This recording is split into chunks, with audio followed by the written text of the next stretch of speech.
Pour ma commune, moi j'ai découvert le plan guide en 2017 après des échanges avec un architecte qui intervient sur la commune pour des logements.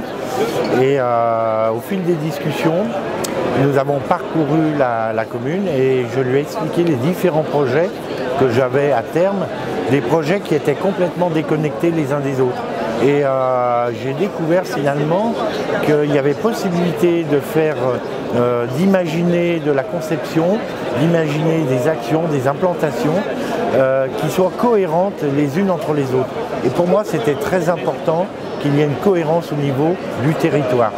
Là, c'est un avantage très important que je vois pour le plan guide. J'y vois un autre avantage aussi, c'est dans cette projection d'aménagement, ça permet aussi de faire travailler la population. Quand je dis travailler, c'est du moins de tenir compte de l'avis de la population.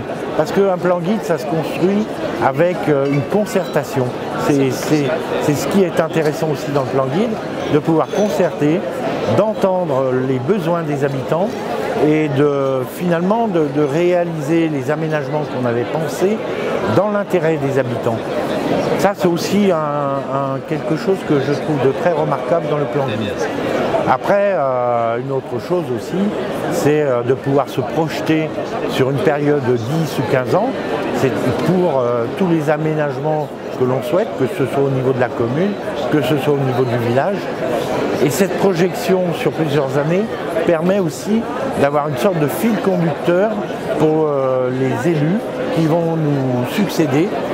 Et ça, c'est important parce que la succession d'élus parfois mène à des incohérences suivant les différentes politiques que chacun veut mener. Et le fait de faire un plan guide donne de la matière aux prochains élus et une certaine continuité dans la politique que j'ai pu imprimer sur la commune. Pour tout vous dire, quand j'ai commencé mes mandats, j'avais une opération à faire avec un architecte et j'avais beaucoup d'a priori. J'avais entendu beaucoup de choses. L'architecte, il est un peu le roi sur sa matière. C'est lui qui va décider, qui va un peu imposer les choses. Et en fait, j'ai découvert, en travaillant sur la notion de plan guide d'une part, et puis en travaillant avec un architecte local, un architecte qui a quand même été choisi sur une sorte de concours d'architectes, hein, donc c'était pas le premier venu. Ça a été un choix volontaire en discutant sur des projets à réaliser et puis des visions. Finalement, je me suis rendu compte que l'architecte pouvait apporter énormément de choses à la commune, aux élus, en se positionnant au service des élus. Et ça, j'ai trouvé remarquable, parce que c'est pas évident pour celui qui a la connaissance de se mettre au service, finalement, de son donneur d'ordre et d'être aussi après un conseil.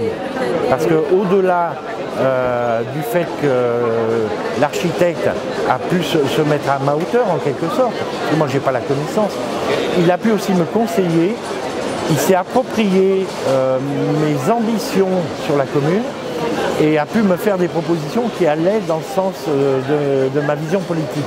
Et ça, c'est très important, parce que du coup, ça crée une espèce d'osmose, c'est une relation de confiance, et j'ai la chance de pouvoir aussi échanger assez souvent avec lui, et de manière très libre. On peut se dire les choses, on peut se retrouver sur des choses très importantes, et pour moi, c'est comme ça qu'on doit travailler avec les architectes. Et je suis vraiment heureux que ce soit comme ça que ça se passe.